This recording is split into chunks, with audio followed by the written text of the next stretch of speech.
10, 9, 8, 7, 6, 5, 4, 3.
The distinction of past and future.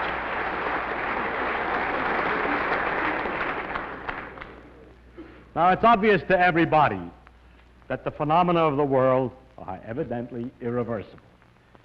By that I mean things happen that don't happen the other way. You drop a cup and it breaks, and you can sit there a long time waiting for the pieces to come together and come back into your hand. If you watch the waves breaking at the sea, you stand there and wait for the great moment when the foam collects together, rises up out of the sea, and falls back further out from the shore. Would be very pretty. As a matter of fact, the demonstration of this in such lectures is usually made by having a section of moving picture in which you take a number of phenomena and running the thing backwards and then see all the laughter. The laughter just means this ain't going to happen in the real world. But actually, that's a kind of a weak way to put something which is so obvious and deep as the difference between the past and the future. Because even without an experiment, our very experiences inside are completely different for past and future. We remember the past, we don't remember the future.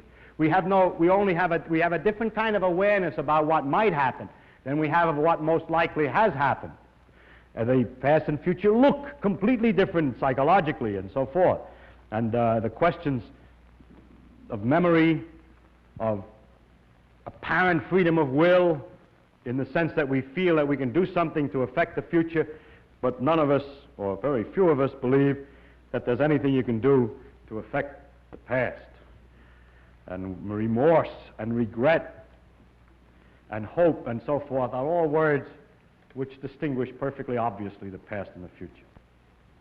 Now, if the world of nature is made of atoms, and we too are made of atoms and obey physical laws, this obvious distinction between what happened, the past and the future, and this obvious irreversibility of all phenomena, you would think would most likely have obviously its interpretation in that some laws, some of the motion laws of the atoms are going one way, that the atom laws are not such that they can go either way, that there's somewhere in the works some kind of a principle that uxels only make wuxels and never vice versa, and so the world is turning from wuxely character to wuxely character all the time. And that this one-way business of the interactions of things is the thing that makes the whole phenomena of the world seem to go one way. And yet we haven't found it yet. That is, in all the laws of physics that we've found so far, there doesn't seem to be any distinction of the past and the future. That the moving picture should work the same way going both ways, and the physicist who looks at it should not laugh. Details now to be explained. Let us take the law of gravitation as our standard example. If I have a sun and a planet that I started off in some direction going around to here, and then take a moving picture of this, say it gets to here. Now take a moving picture of this backwards. Take a moving picture of it, excuse me, and run the movie backwards and look at it. What happens? Planet goes around the sun in an ellipse. The speed of this way, of course. Starts here, goes to here, keeps on going around. Goes in an ellipse. The speed of the planet is such that the area swept out by the radius is always the same in equal time. Just does exactly the way it ought to do. perfectly satisfactory. It cannot be distinguished from the one going the other way. So the law of gravitation is of such a kind that it doesn't make any difference. If you show the phenomenon running, any phenomenon involving just gravitation running backwards on a film, it'll look perfectly satisfactory. Put it precisely more this way. If at a given instant the particle moving this way, if all the particles in a more complicated situation would have every one of their speeds reversed suddenly, then the thing will just unwind through all the things that it wound up into. That is, if you have a lot of particles doing this, then you suddenly reverse the speeds, they will completely undo what they did before. Now this is in the laws of gravitation, which say that the velocity changes as a result of the forces and so on. If I reverse the time, the forces are not changed, and so the changes in velocity are not altered at corresponding distances. And so each velocity then has its succession of alterations made in exactly the reverse way that they were made when it went out before, and it's easy to prove that the law of gravitation is time reversible. The law of electricity and magnetism, time reversible. The laws of nuclear interaction, time reversible as far as we can tell. The laws of beta decay that we talked about at a previous time, also time reversible. The difficulty of the experiments of a few months ago, which indicate that there's something the matter with some unknown about the law, suggests the possibility that in fact it may not be also time reversible, but we shall see. But at least the following is true. This beta decay that we're talking about, which may not be time reversible, but I don't know, is a very unimportant phenomenon for most ordinary circumstances. The possibility of my talking to you does not depend on that happening. It does depend on chemical interactions. It depends on electrical forces. It doesn't actually depend much on nuclear forces at the moment, but it depends also on gravitation. But I am one-sided. I speak and the voice goes out into the air and doesn't come sucking back into my mouth when I open it. And this irreversibility cannot be hung on the phenomenon of beta decay. In other words, we believe that there are in the world most of the ordinary phenomena which are produced by atomic motions which, according to laws, which couldn't be completely reversed. So we have to look some more to find the explanation. If we look at this more carefully and a planet's moving around the sun more carefully, you soon find that it isn't quite right. For example, the Earth's rotation on its axis is slightly slowing down. It's due to tidal friction. And you see that friction is something which is obviously irreversible. If I took a heavy weight on the floor here and pushed it, it would slide and stop. If I stand and wait for it, it doesn't suddenly start up and speed up and come into my hand. So a frictional effect seems to be irreversible. But a frictional effect, as we discussed at another time, is the result of enormous complexity of the interactions of the block with the wood, the jiggling of the atoms inside, that the organized motion of the wood, of the block, is changed into disorganized, irregular wiggle-waggles of the atoms in the wood. So that, therefore, we should look at the thing more closely. As a matter of fact, we have here the clue to the apparent irreversibility. I take a simple example of, for example, if we have blue water, say ink, and white water, that's water without ink, in a tank with a little separation, and pull out the separation very delicately, then it starts separate, blue on one side, white on the other side. Wait a while. Gradually the blue mixes up with the white, and after a while the water is Luke blue. I mean, it's sort of 50-50 color, uniformly distributed throughout. Now if we wait for a long time and watch this for a long time, it does not by itself separate. Or you can do something. You can get the blue separated again. You can evaporate the water and condense it somewhere else and collect the blue dye and dissolve it in half the water and put back this thing and so on. While you're doing all that, however, you yourself are causing irreversible phenomena somewhere else. So by itself, it doesn't go the other way. And that gives us some clue. Let's look at the molecules. Suppose that we took a moving picture of the water, of the blue and the white water mixing. It would look funny if we ran it backwards, because we'd start with uniform water and gradually the thing would separate and would be obviously nutty.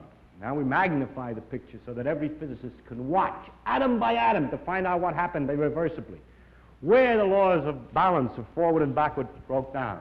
And so you start and you look at the picture and you have blue atoms. That's ridiculous, but we'll call it that. We have atoms of one kind and atoms of another kind jiggling all the time in thermal motion, wiggling and bouncing. And if we were to start at the beginning, we would have mostly atoms of one kind on one side and atoms on the other kind on the other side. Now these atoms are jiggling around. It's too small a box. You need more to get this effect. Billions and billions of these atoms. Now these atoms are jiggling around. I just put one more, but I'm getting tired of making it. Now these atoms are jiggling around, and if we start all on one side and all on the other, we see, of course, that in their perpetual irregular motions, they'll get mixed up. And that's why it gets to be more or less uniformly blue. But let's watch any one collision. Here's a particular collision selected from that picture. Here's this molecule moving this way and this one moving this way, and they come together, say, in the moving picture, and they bounce off this way. Now you run that section of the film backwards, and you find a pair of molecules moving this way, bouncing off that way. And the physicist looks with his keen eye and measures everything and says, that's all right, that's according to the laws of physics. If two molecules came this way, they would bounce that way, and if they came that way, they would bounce this way. It's reversible according. The laws of molecular collision are reversible. So if you watch too carefully, you can't understand it at all. Because every one of the collisions is absolutely reversible, and yet the whole moving picture shows something absurd, which is that the molecules start in the reverse picture. The molecules start in this condition, blue, white, and blue, white, and so on, all mixed up. And as time goes on, through all the collisions, the blues separate from the whites. And they can't do that. But that's not natural, that the accidents of life will be such that the blues will separate themselves from the whites. Yet, if you watch this reverse movie very carefully, every collision is okay. Well, you see that all there is to it, that the irreversibility is caused by the general accidents of life. That if you start with a thing that's separated like this and just make irregular changes, it gets more uniform. But if you start with something that's uniform and make irregular changes, it doesn't get separated. It could get separated. It's not against the laws of physics that these things bounce around so that they separate. It's just unlikely. It never happened in a million years. And that's the answer. The things are irreversible only in the sense that going one way is likely to go, but going the other way, although is possible and is according to the laws of physics, wouldn't happen in a million years. It's just ridiculous to expect that if you sit there long enough, the jiggling of the atoms will separate a uniform mixture of ink and water into ink on one side and water on the other. Now, if I had put a box around here so that this was all the molecules that there were, as time went on, they would get mixed up. But if you're patient, I think you could believe that in the perpetual irregular collisions of these molecules, after some time, not necessarily a million years, maybe only a year, when you keep watching, accidentally they get back more or less like this. In the sense, at least, they get back far enough to say that if I drew a line through all the whites on one side and all the blues on the other, it's not impossible. However, the actual objects with which we work have not only 4 or 5 blues and whites, but they have 4 or 5 million atoms. And it's just not likely that 4 or 5 million are all going to get separated like this. And so the apparent irreversibility of nature does not come from the irreversibility of the fundamental physical laws. It comes from the characteristic that if we start with an ordered system and have the irregularities of nature bouncing, then the thing goes one way. Therefore, the next question is, how did it get ordered in the first place? That is to say, why is it possible to start with the ordered? You see, the difficulty is that we start with an ordered thing, we don't end with an ordered thing. One of the rules of the world is that the conditions at the beginning, that the thing goes from an ordered condition to a disorder. Incidentally, this word order and disorder is another one of those terms of physics which aren't exactly the same as it is in ordinary life. The order need not be interesting to you, human beings. It's just a question that there's a definite situation. They're all on one side and all on the other, or they're mixed up. And that's the order to disorder. Maybe you like it better mixed up, but that's not more ordered anyhow. Now,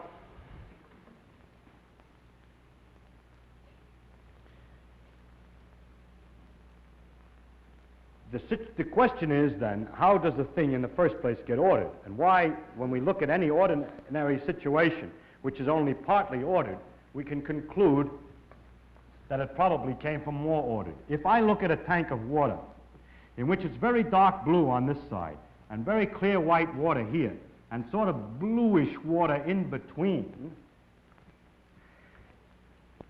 and I know that that thing has been left alone for 20, 30 minutes, then I will guess that it got this way because it was bluer before. For instance, if I find, that the separation was more complete in the past. If I find, for example, two objects, well, this is a good example as any. If I wait longer, then the blue and white would get more intermixed. And if I know that this thing has been left alone for a sufficiently long time, I can conclude something about the past condition. The fact that it's smooth in here could only arise because it was much better in the past, much more satisfactorily separated. Because if it weren't more satisfactorily separated in the past, in the time since then, it would have gotten more mixed up than it is. So, it is therefore possible to tell from the present something about the past. Although physicists are really not do this much, physicists usually like to think that all you have to do is say, these are the conditions and what happens next. But all our sister sciences have a completely different problem. In fact, all the other things that are studied, history, geology, and astronomical history, all have a problem of this kind. I find they're able to make predictions of a completely different type than a physicist. A physicist says, in this condition, I'll tell you what will happen next. But a geologist will say something like this. I have dug in the ground and I found certain kinds of bones. I predict that if you dig in the ground, you'll find a similar kind of bone. Historian, although he talks about the past, can do it by talking about the future. When he says Napoleon exists, or Napoleon was, or that the French Revolution was in 1783, he means that if you look in another book about the French Revolution, you'll find the same date. 1789, maybe. That's pretty accurate for a physicist to have the third decimal figure. The three figures. Now, the thing that he says is that he makes a kind of prediction about something he has never looked at before. Documents that have still to be found. He predicts that the documents, if there's something written about Napoleon, will coincide with what is written in the other document. And the question is how that's possible. And the only way that that's possible is to suggest that the past of the world was more organized in this sense than the present. Some people have proposed at one time, the physicists only have proposed this, some physicists, that the way it got ordered was this, that the whole universe is just irregular motions like this. And then if you wait long enough with 5 atoms, of course it can get separated accidentally. And all that has happened is that in the world has been going on and going on and going on and going on and going on, and it fluctuated. That's what this is called. When it gets a little bit out of ordinary, it fluctuated, and now we're watching the fluctuation undo itself again. How do we know that isn't the case? You say, well, how long you would have to wait? I know, but if it didn't fluctuate far enough to be able to produce evolution, to be able to produce an intelligent person, we wouldn't have noticed it. So we had to keep waiting until we were alive to notice it. So we have to have at least that big a fluctuation. But this is incorrect, I believe. I think that's a ridiculous theory for the following reason. That if the world were much bigger, and there were atoms all over the place, and they started from a completely mixed up condition, all over, and I happen only to look at the atoms here, and I find that the atoms here are separated, I have no way to conclude that the atoms anywhere else are separated. In fact, if the thing were a fluctuation, and I notice something odd, the most likely way that it got there is that there's nothing odd anywhere else. That is, I have to borrow odds, so to speak, to get this thing lopsided. and there's no use on borrowing too much. It's much more likely, of all the possible ways in which these 6 atoms can be on one side and these 7 on the other side, of all of the possibilities, the most likely condition of the rest of the world is mixed up. And therefore, an astronomer looking at a star that he's never, although when we look at the stars and we look at the world, we see it's ordered, there could be a fluctuation. The prediction would be that if we look at a place that we haven't looked at before, it'll be disordered and a mess. That the separation of the matter into stars which are hot and space which is cold, which we've seen, although if you say it could be a fluctuation, then in places that we haven't looked, we would expect that the stars are not separated from the space. And since every time we make a prediction that in a place that we haven't looked, we'll see the same statement about Napoleon, or we'll see stars in a similar condition, or that we'll see bones like the bones that we've seen before, the success of all those sciences indicate that the world did not come from a fluctuation, but came from a condition which was more separated, more organized in the past than at the present time. And therefore, I think it's necessary that to add to the physical laws an hypothesis that in the past the universe was more ordered in the technical sense, less mixed up, than it is today. And that this statement is the added statement that's needed to make sense and to make an understanding of the irreversibility. That statement, of course, is itself lopsided in time. It says something about the past is different than the future. But it comes outside of the province of what we ordinarily call physical laws, because we try today to distinguish, maybe someday we won't do that, but we do today distinguish between the laws which tell how something moves if you start it in a certain way, and those statements about how the universe got the way it gets, or has been, what it was in the past, and what it's going to get to be. No. Excuse me. The statement of the physical laws which govern the rules by which the universe develops, and the law which states the condition that the world was in the past. That's considered to be astronomical history. Perhaps someday that will also be a part of physical law. Now, there are a number of interesting features of irreversibility that I think I would like to illustrate. One of them is to see how exactly an irreversible machine really works. Suppose that we build something that we know ought to work only one way. And what I'm going to build is a wheel with a ratchet on it. A ratchet means just this, that we have a notched wheel with steps. So, I've gone the wrong way for what I'm used to thinking about it. No, I had it right. Maybe this way, there's another notch, and a sawtooth wheel like this with sharp up notches and relatively slow down notches all the way around. And then, this is a wheel on a shaft. And then on this thing, there's a little piece of pawl, a thing called a pawl, which is on a pivot here, and which is held down by a spring.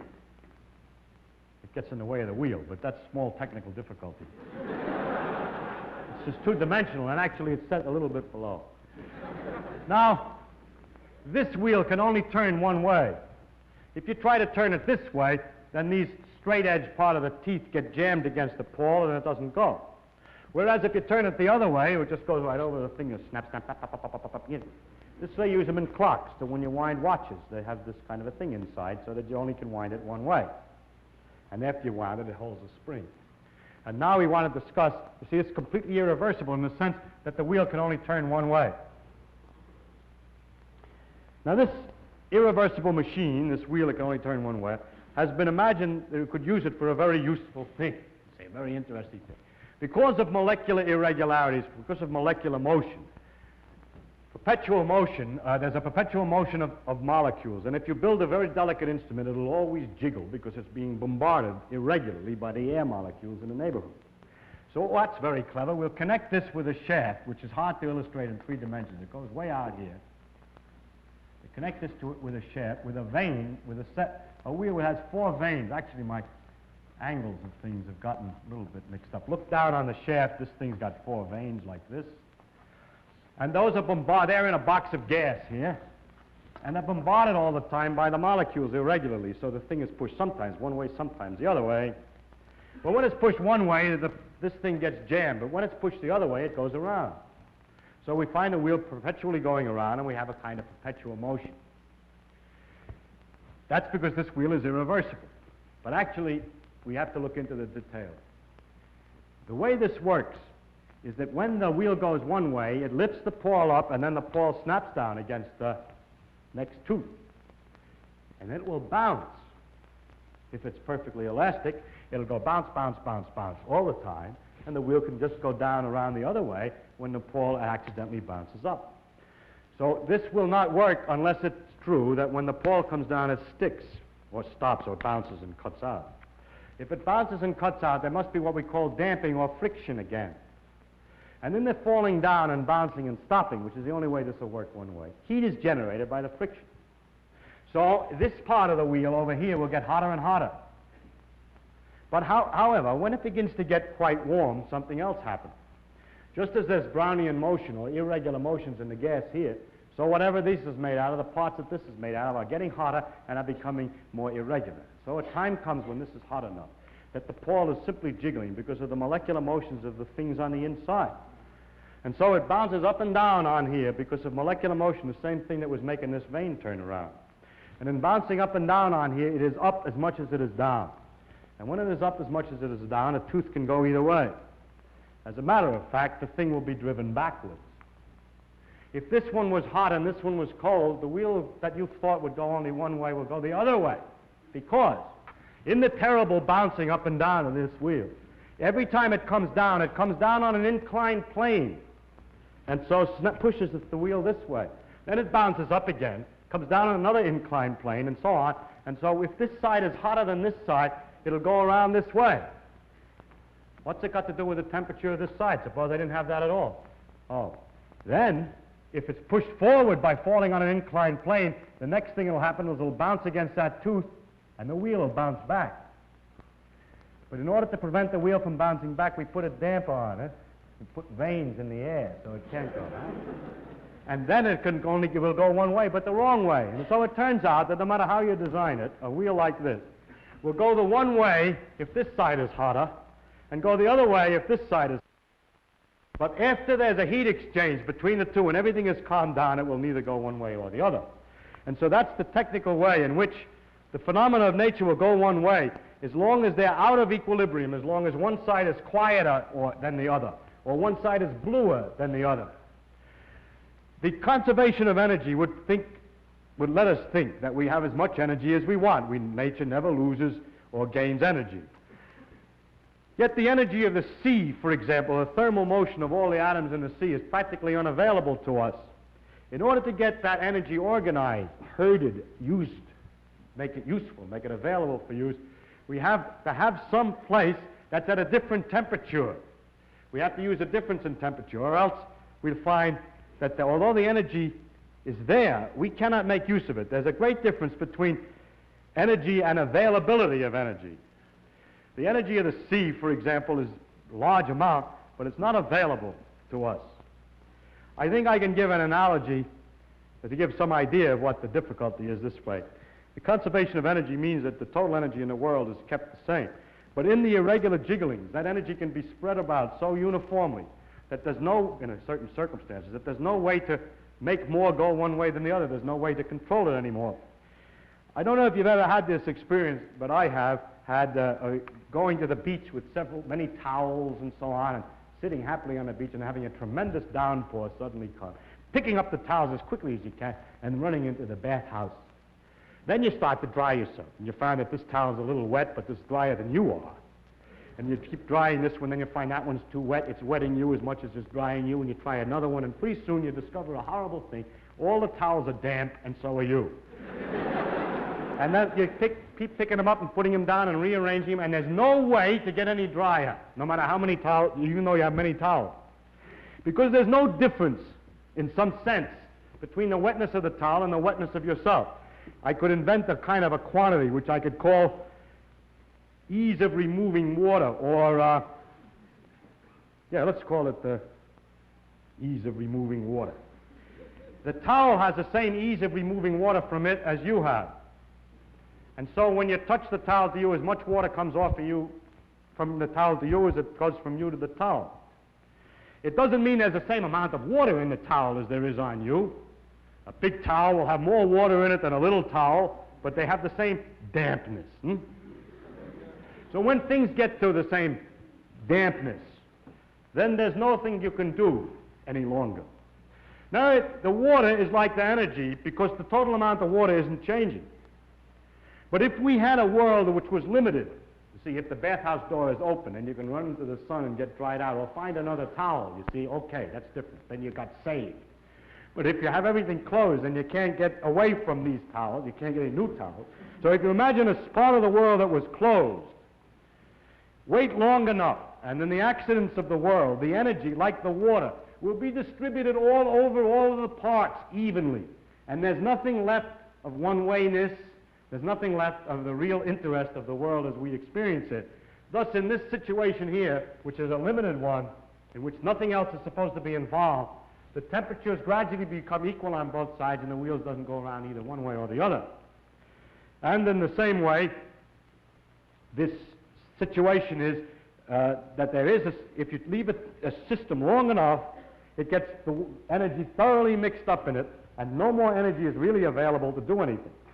Incidentally, the thing that corresponds to the dampness is called the temperature. And although when I say two things at the same temperature, when things get balanced, it doesn't mean they have the same energy in them. It just means it's just as easy to pick energy off of one as to pick it off the other. So if you put them next to each other, nothing apparently happens. They pass energy back and forth equally. The net result is nothing. So when things have become all at the same temperature, then there's no more energy available to do anything. And the principle of irreversibility is that if things are at a different temperature and are left to themselves, as time goes on, they become more and more at the same temperature. And that the availability of energy is perpetually decreasing. This is another name for what's called the entropy law, which says entropy is always increasing. But never mind the words. To state it the other way, the availability of energy is always decreasing. And that's a characteristic of the world in the sense that it's due to the chaos of molecular irregular motions. Things of different temperature, left to themselves, tend to become of the same temperature. But a piece of, if you have two things at the same temperature, like water on an ordinary stove without a fire, the water isn't going to freeze and the stove get hot. But if you have a hot stove with ice, it goes the other way. So the one-wayedness is always the loss of the availability of energy. Well, that's all I want to say on the subject, but I want to make a few remarks about some characteristics. Here we have an example in which an obvious effect, the irreversibility, is not an obvious consequence of the laws, but that the effect is rather far from the basic laws. It takes a lot of analysis to understand why this effect, and that the effect is of first importance in the economy of the world, in the real behavior of the world, in all obvious things, that my memory, my characteristics, the difference between past and future are completely involved in this, and yet the understanding of it is not prima facie available by knowing about the laws. It takes a lot of analysis.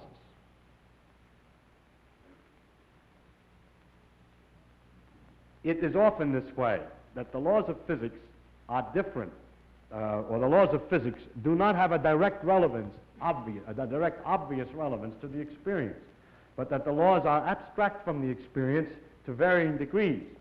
In this particular case, the fact that the laws are reversible, although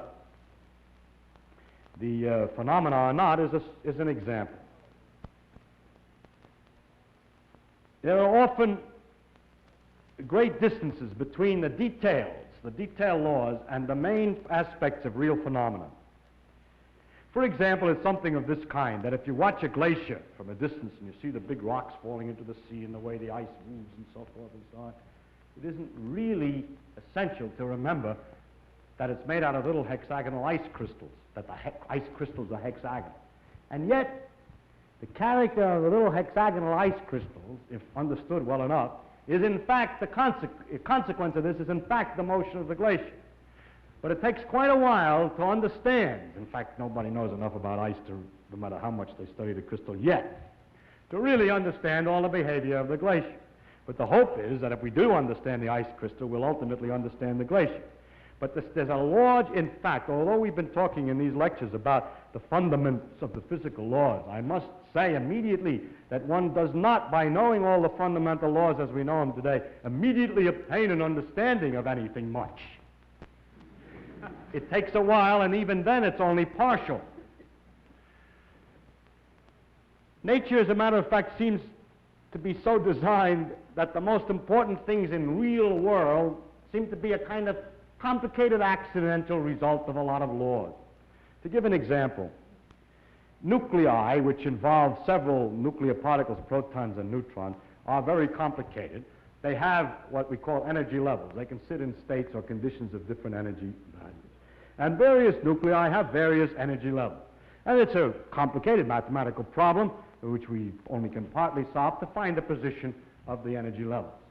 Now, it's not, you can understand that it's complicated, and therefore there's no particular mystery about the fact that nitrogen with 15 particles inside happens to have a level at 2.4 million volts, and another level at 7.1, and so on. And the exact position of the levels is obviously a consequence of an enormous complexity.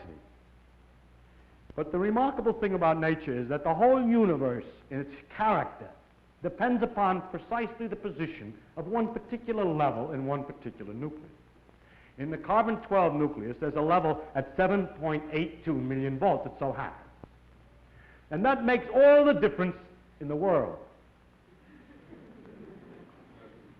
The situation is the following, that if we start with hydrogen, and it appears that in the beginning or in the earliest times, the world was practically all hydrogen. Then, as the hydrogen comes together under gravity and gets hotter, nuclear reactions can take place and it can form helium. And then the helium can combine only partially with the hydrogen and produce a few more elements, a little heavier, but they disintegrate right away back into helium.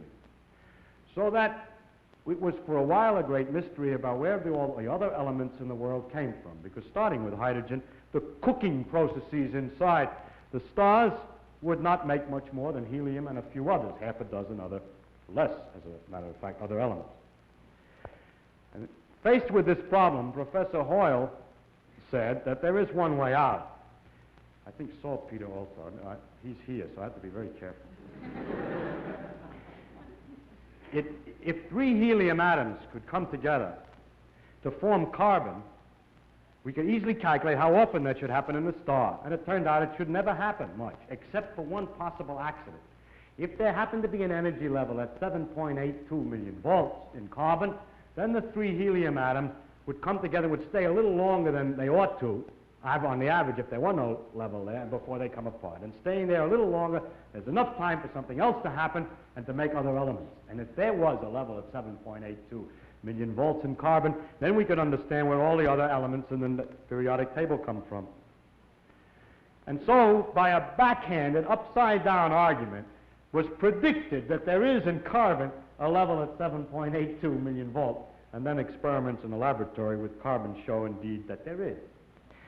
And therefore, the existence in the world of all these other elements is very closely related to the fact that there is this particular level in carbon. But the position of this particular level in carbon seems to us, after knowing the physical laws, to be a very complicated accident of 12 complicated particles interacting. So I wish to illustrate by this example that an understanding of the physical laws doesn't give you an understanding in a sense of understanding significance of the world in any way. The details of real experience are very far often from the fundamental laws.